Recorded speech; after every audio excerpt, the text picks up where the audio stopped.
Et salut à tous, c'est Captain et je suis ravi de vous retrouver pour un nouvel épisode sur cette série qui vous parle des comics que vous devez posséder. Et on va commencer donc avec ce troisième épisode, The Dark Knight, sur The Dark Knight Returns, pardon.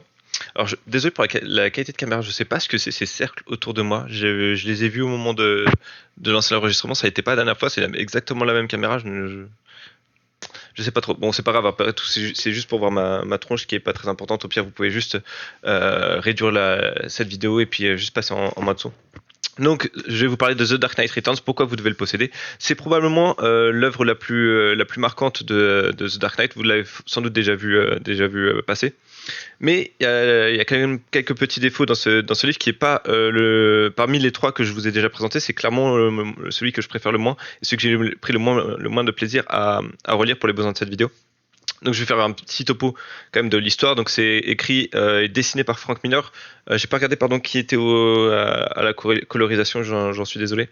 Donc ça raconte pardon l'histoire de Batman qui a disparu qui a fait sa dernière apparition publique depuis 10 ans. Il n'a pas disparu parce que Bruce Wayne est toujours présent dans la ville. On le voit d'ailleurs être ami avec James Gordon qui est au courant qu'il est Batman. Et un gang de hors-la-loi qui se fait appeler les mutants débarque plutôt à Gotham et commence à prendre le contrôle de la ville, ce qui pousse Bruce Wayne à reprendre le costume de Batman et ainsi de suite. Vu qu'il prend le costume de Batman, ça engendre différentes réactions de la part de ses vilains et de ses alliés, ce qui fait que le récit va manœuvrer autour de ces thématiques-là. Ce qui est assez marrant, c'est que c'est comme une œuvre assez marquante. Et ce qui m'a surpris, il y a plusieurs choses qui m'ont surpris en voyant, comment dire, en relisant ce récit, c'est de voir à quel point il y a des choses qu'on avait déjà vues, mais également que je pense que c'est un des premiers comics qui prend vraiment le parti pris de dire que Batman est une autre personnalité de Bruce Wayne. C'est-à-dire que vraiment, on le voit à plusieurs fois, Bruce Wayne dans ce récit parler à Batman. Il voit une chauve-souris, il dit ok, ouais, tu m'appelles, je sais que tu veux que je revienne, etc. J'entends tes appels. Et c'est à ces appels que Bruce Wayne répond en reprenant le costume. Il cède aux sirènes de Batman, si on peut dire. Je pense que c'est également le premier conflit, je pense, de l'histoire de Batman où il y a autant de thématiques sur l'idéologie de Batman, à savoir qu'est-ce que Batman pense, qu'est-ce que Batman représente, pas en tant que symbole, mais en tant que pouvoir politique, limite pouvoir sociétal. Est-ce que c'est le contrôle sur la ville? Est-ce que il représente le contrôle? Est-ce que c'est est-ce que c'est une figure d'autorité? Enfin voilà, il y a toute cette thématique. C'est pas forcément la thématique sur laquelle je suis le plus à l'aise, parce que je pense que Batman ne doit pas forcément représenter ce qui est représenté dans ce récit-là, mais c'est un parti pris, donc ça toujours intéressant de le lire.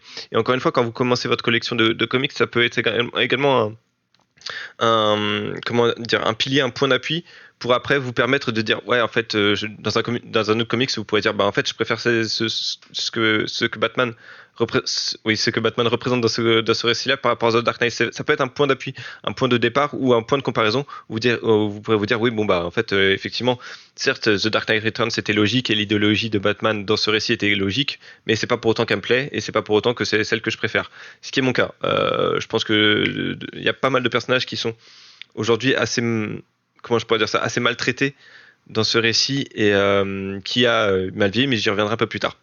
Ce qui est toutefois assez agréable dans ce récit, parce que j'ai l'impression que je dis pas mal de points négatifs, c'est que l'histoire monte vraiment en intensité. S'il a des longueurs, encore une fois, j'y reviendrai un peu plus tard, il monte vraiment en intensité grâce notamment à un foreshadowing ou un fusil de Chekhov, où on voit vraiment des éléments qui sont mis en place vraiment assez tôt dans le récit, notamment le Joker, notamment Superman. On les voit donc apparaître assez tôt dans le récit, mais on sait du coup qu'ils vont avoir de l'importance, mais ils sont placés là en mode vous inquiétez pas, ils arriveront plus tard. Et effectivement, ils arrivent plus tard, d'une façon un peu étrange pour l'un, mais j'y reviendrai encore une fois plus tard. Donc c'est toujours intéressant de voir que ce récit est vraiment en termes de narration, c'est vraiment l'apothéose, c'est-à-dire que chaque livre se conclut, parce qu'il est divisé en 4 livres, chaque livre se conclut par une apothéose, un climax où il y a vraiment toujours un affrontement, où vraiment voilà une montée d'intensité qui fait monter les enjeux jusqu'à ce que l'enjeu devienne quasiment peut-être pas planétaire, mais encore plus haut, peut-être idéologique, avec l'affrontement Batman contre Superman. Spoiler, mais vous l'avez forcément déjà vu. Ce qui est également très intéressant dans ce livre, c'est que vous l'avez probablement déjà vu. Et ça, c'est quelque chose qui m'a vraiment surpris. C'est qu'il y a beaucoup de cases de ce livre qui ont directement inspiré The Dark Knight Rises. C'est-à-dire que en voyant ce livre, je m'étais dit, bon, c'est Batman v Superman est clairement inspiré de The Dark Knight Returns. Lorsque Zack Snyder avait annoncé d'ailleurs Batman v Superman, il l'avait fait en prenant une des citations les plus connues de The Dark Knight Returns, qui est donc je veux que tu te rappelles, Clark, que ce que ça fait d'être battu par un homme. Je veux que tu te rappelles l'homme qui est du visage de l'homme qui t'a battu, ou quelque chose comme ça. Je fais pas la citation à 100%, mais ça se rapproche de ça. Mais donc je pensais que c'était entre guillemets le seul film Batman qui s'est inspiré de The Dark Knight Returns, mais non, The Dark Knight Rises a pris énormément de choses sur The Dark Knight Returns, notamment au moment où Batman revient dans The Dark Knight Returns, où donc vous voyez cette scène où il est dans un tunnel, les lumières s'éteignent, et quand les lumières reviennent, on voit la moto enfin Batman sur sa moto. Là, dans celui-là, je crois qu'il y a c'est exactement la même situation lorsque Batman revient, et surtout au niveau de la prothèse, lorsque Batman, Bruce Wayne décide de reprendre le costume, il sent qu'il a plus la force, il dit qu'il a mal aux articulations, etc., que ses membres ne tiendraient pas, et donc on le voit mettre une prothèse sur son bras pour qu'il tape plus fort. Je sais pas si je me rappelle plus s'il explose un mur comme dans le film, mais dans le film c'est pas le bras, c'est le genou de Bruce Wayne où il met une prothèse et après il explose un mur avec sa jambe comment dire, améliorée. Là du coup c'est le bras dans ce film, dans ce livre là, pardon. Donc vraiment c'est toujours intéressant encore une fois de voir que ce livre a inspiré plus d'un film de Batman, et je pense qu'il va en inspirer encore quelques-uns. Après, je pense que vous l'avez également déjà vu parce qu'il y a des cases qui tournent sur internet. Vous avez juste à taper Batman fond d'écran et vous allez forcément voir Batman qui chevauche la foudre. Encore une fois, une image qui a été reprise dans Batman v Superman, où Batman, donc du coup, littéralement, est en train pas de chevaucher la foudre parce qu'il n'a pas de pouvoir, mais de s'élancer dans le ciel avec un éclair derrière lui. Il y a également la première fois que vous voyez Batman avec une arme, c'est-à-dire que dans une des cases, Batman porte un fusil. Alors c'est pas un fusil, c'est pas une arme, hein, je crois que c'est un tranquillisant si je me trompe pas. Ou alors c'est des balles à EMP, je sais plus, dans le récit, mais bon, c'est la première fois qu'on voit Batman avec un fusil, littéralement. Je pense que c'est le moment où je vais quand même parler des défauts du livre. C'est là où j'ai hésité au final à vous le proposer, pour être tout à fait honnête, parce que quand j'ai fait la liste des œuvres que vous deviez forcément, par lesquelles il faut, à mon avis, forcément commencer sa collection de comics, le livre était de base dedans. The Dark Knight Returns c'était forcément dedans, parce que voilà, je pense que c'est un nom qui parle à peu près tout le monde, tous les amateurs de comics connaîtront The Dark Knight Returns. Le souci, c'est que par rapport aux deux autres livres dont j'ai déjà parlé, il n'est pas intemporel, ce récit. C'est-à-dire qu'il commence à vraiment mal vieillir, je trouve. Il y a certaines cases qui sont vraiment pas agréables à regarder. Je pense notamment au combat entre Toyman et Robin. Donc là, une nouvelle Robin. Encore une fois, j'y reviendrai un tout petit peu plus tard sur ce personnage-là. Mais ce combat-là, j'ai dû repasser plusieurs fois, mais je comprends pas ce qu'ils essaient de me montrer là. J'arrive pas à saisir ce qui est montré. Le combat est vraiment très brouillon. Les cases. Il y a beaucoup de cases qui s'enchaînent où on voit des émissions télé ou des cases, je les ai appelées politico-médiatico-sociétales, où on voit il y a un plateau d'émission où on voit Lana Lang débattre avec un psychologue qui reproche tout à Batman. Lana Lang, elle, est du côté de Batman. Donc il y a beaucoup de ces cases-là où on voit des présentatrices télé qui rappellent que la ville subit une vague de chaleur incroyable. Oh, Batman est revenu. Gordon va prendre sa retraite, etc. Donc il y a plein de... C'est vraiment des tout petites cases. En plus, je crois qu'il y en a quasiment parfois 4-5 par ligne. Et il y a certaines pages comme ça qui sont très très longues à lire. Et au final, ça devient très rébarbatif. Et c'est là où je dis que c'est pas intemporel, parce que c'est là où ça vieillit mal. C'est qu'aujourd'hui, je pense que... Alors, en fait, je pense que ces cases-là, aujourd'hui, seraient ne sont plus bonnes dans la forme. Dans le fond, je pense qu'elles sont toujours aussi bonnes parce que les débats où il y a des mecs qui sont à fond, qui idolâtraient Batman le seraient toujours. Il y en aurait forcément dans notre société au contraire, qui voudraient le descendre, etc. Et forcément, il y aurait que des débats manichéens, mais ça serait pas ça serait pas forcément sur la télé, quoique. Mais ça serait plus sur les réseaux sociaux. Je pense qu'aujourd'hui, si on devait refaire ce livre, si on devait le remasteriser, si je puis dire, ça serait pas des débats, ça serait pas des cases sur des émissions télé, ça serait peut-être des bandeaux de tweets ou des choses comme ça, des tweets, retweets, etc. Qui apparaîtraient. Mais là, dans ce récit, je trouve que vraiment les cases, au bout d'un moment, vraiment au bout du 4e livre, les cases elles deviennent chiantes parce que non seulement elles sont pas forcément, les personnages sont pas très bien dessinées, et je pense que c'est fait exprès, c'est pour montrer la caricature, c'est vraiment des mecs lambda, voilà, qui passent à la télé, ils sont juste là pour présenter, et c'est rien de plus, ce sont juste des visages, ils n'ont pas de personnalité derrière eux, donc il n'y a pas besoin de leur donner une personnalité en les dessinant. Mais ils sont ouais, ces cases-là en fait sont le message même qui est porté dedans se devient rébarbatif. C'est au bout du quatrième livre, on est en mode oui, j'ai compris, d'accord, que oui, Batman fait toujours débat, oui, et plus il avance, plus on avance dans le récit, plus les vues sur lui sont extrêmes parce que les événements sont de plus en plus extrêmes.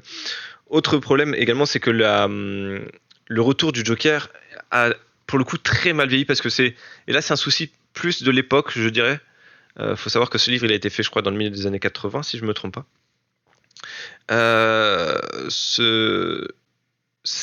Pourquoi je dis que ça vient de l'époque, c'est que le Joker à cette époque-là, surtout sa toxine, faisait un peu tout, faisait faire tout et n'importe quoi aux humains normaux, si je puis dire. On l'avait déjà vu dans The Dark Knight Returns dans Killing Joke, où bon là pour le coup la toxine tuait.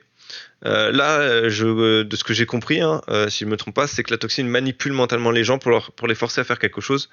Et je me dis, mais attends, comment c'est possible que ça fasse ça? Enfin, il n'y a pas vraiment d'explication. C'est un pouvoir ultra, ultra fort.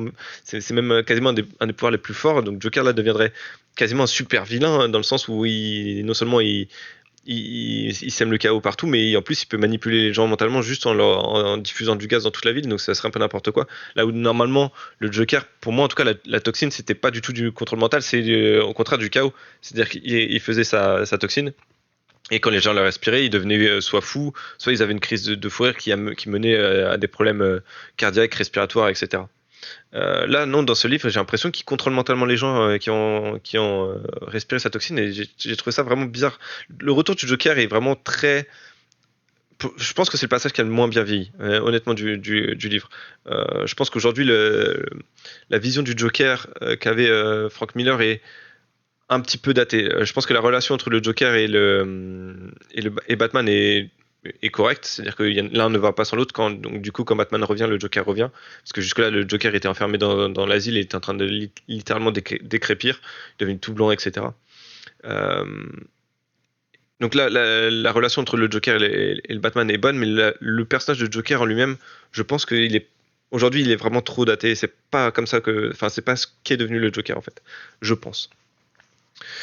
Je vais finir sur l'aspect canon ou pas de ce livre. J'ai l'impression que beaucoup de personnes considèrent que ce livre est canon parce qu'il y a l'affrontement de Batman v Superman notamment, je pense. Batman contre Superman plutôt, parce que Batman v Superman c'est le film. Donc l'affrontement Batman contre Superman fait penser aux gens, j'ai l'impression que c'est canon. Forcément, dans Batman plus tard, plus il va vieillir, il va forcément affronter Superman à un moment. Je pense qu'il faut vraiment se débarrasser de cette comment je pourrais dire ça, de cette pensée. C'est-à-dire que vraiment, il faut voir The Dark Knight Returns selon moi comme un monde parallèle, notamment parce qu'il y a beaucoup de personnages qui ne sont pas respectés dans ce livre. Je pense à Selina Kyle qui donc dans ce livre devient une patronne je sais pas si c'est un salon ou si c'est une agence, peu importe au final, d'escort girl, enfin de call girl, enfin de prostituée, hein. Qui se fait capturer par le Joker, et du coup Joker, pour un fantasme, j'ai l'impression, sexuel ou je ne sais pas quoi, la transforme en Wonder Woman avant de l'embrasser, etc. Encore une fois, je comprends pas pourquoi le Joker ferait ça. Le Joker d'aujourd'hui ne ferait pas ça, parce que le Joker d'aujourd'hui n'est pas forcément très centré même pas du tout centré sur l'aspect prédation sexuelle.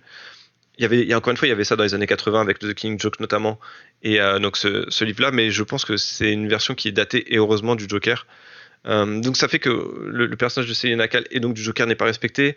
Je pense également au personnage de Superman qui est pas, enfin il est vraiment, ça fait vraiment le bon toutou du président, enfin des États-Unis et surtout du président américain qui est clairement Ronald Reagan dans ce livre. Ce qui ferait qu'aujourd'hui, si on fait une translation ou une transmutation de l'œuvre encore une fois une remasterisation de l'œuvre, ça voudrait dire que Superman obéirait au doigt et à l'œil à Trump. Je pense pas qu'aujourd'hui le Superman actuel ferait ça. Donc ça veut dire que vraiment c'est un personnage. Ça simplifie peut-être trop le personnage de Superman, ce qui fait qu'il n'est pas respecté. C'est pour ça qu'encore une fois, il faut pas voir ce livre comme un livre canon, mais un univers voilà, parallèle qui est voilà qui est quelque part dans les nombreux et interminables et infinis multivers de DC. Mais ce n'est pas le futur absolu de Batman. Il faut le voir voilà, comme un monde parallèle. Je vais finir quand même par. J'en ai parlé vite fait par un mot sur les personnages féminins. Parce que c'est une thématique qui m'agace. Encore une fois, c'est l'époque, mais l'époque n'excuse pas tout.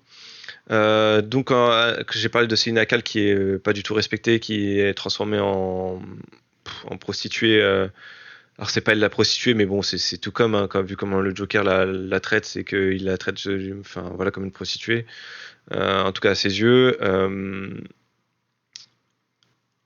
Je sais pas pourquoi. Il y a un personnage également un personnage féminin qui est, enfin qui sort. J'aurais dû marquer la page, qui sort de nulle part, qui est la seule qui porte des vêtements explicitement nazis. C'est la seule dans le livre. Il y a des personnages qui ont des références aux nazis, etc. Mais elle, c'est vraiment elle qui franchit le cap, qui est vraiment la nazie par-dessus tout. Et pour être nazie, elle a comme ça une croix gammée sur ses tétons, c'est juste des caches-tétons. Enfin, ses seins sont juste cachés par des caches-tétons qui sont des croix gammées. Elle a également des croix gammées sur les fesses. Tu te dis, mais enfin, je comprends pas pourquoi, qu'est-ce que ce personnage fout là. En plus, je crois qu'il est là dans 4-5 pages, hein, il est là un moment, enfin un long moment, parce que c'est vraiment un personnage lambda, je sais même plus son nom, je crois que c'est Eve, si je me trompe pas. Et vraiment, je me dis, quand j'ai vu quand j'ai revu, parce que à l'époque ça m'avait pas forcément choqué malheureusement, mais quand j'ai revu ces pages-là, ces pages-là, j'étais là, je fais, mais qu'est-ce que ça vient foutre là? C'est vraiment gratuit, c'est vraiment gratuit le côté une femme nazie mais ultra sexualisée. Je fais, mais qu'est-ce que c'est que ça? C'est vraiment dérangeant et pas dans le bon sens. Je pense que c'est pas fait exprès. Enfin, je suppose que c'est pas fait exprès que ce soit dérangeant. C'était vraiment. J'ai l'impression que Frank Miller a mis juste ça là pour s'amuser en me demandant ah, ça me fait plaisir de mettre une femme nazie à moitié à poil dans mon livre, plus qu'à moitié, elle est même trois quarts à poil. C'est vraiment gratuit, vraiment gratuit. Et le dernier personnage féminin qui m'a un peu gêné, c'est le personnage de Carrie Kelly, donc la nouvelle Robin. Alors on peut dire que oui, c'est le personnage de Robin, donc il fait un peu n'importe quoi et c'est propre pour Robin, etc. Mais justement, le fait que ce soit un nouveau personnage féminin qui, comme tous les personnages féminins du livre, fait un peu n'importe quoi, se fait prendre en otage, se fait prendre à défaut, met Batman dans des mauvaises situations. C'est lourd, au bout d'un moment, c'est lourd, et je crois qu'il fait, en plus, ça fait ça 2-3 fois dans le livre. Alors, à un moment, elle a un moment héroïque parce qu'elle a réussi à piloter un hélicoptère de Batman sans aide, etc., sans formation. Donc, oui, elle a son petit moment héroïque. Mais quand on prend un mouvement un peu en arrière, on se dit, mais vraiment, encore une fois, un personnage féminin qui sert à rien, qui fout Batman dans la merde et qui est juste là pour retarder le récit ou en tout cas le rendre compliqué pour Batman. Donc c'est un peu voilà, c'est un peu redondant et un peu pénible que ce soit le sort réservé à tous les personnages féminins dans les comics. En tout cas de cette époque, mais je pense qu'aujourd'hui c'est malheureusement à peu près pareil. Voilà, c'est tout pour cet épisode. Merci de l'avoir regardé, portez-vous bien et je vous retrouve la semaine prochaine pour un nouvel épisode sur donc l'épisode 4 des comics. Je n'ai pas encore décidé lequel est celui dont j'allais parler.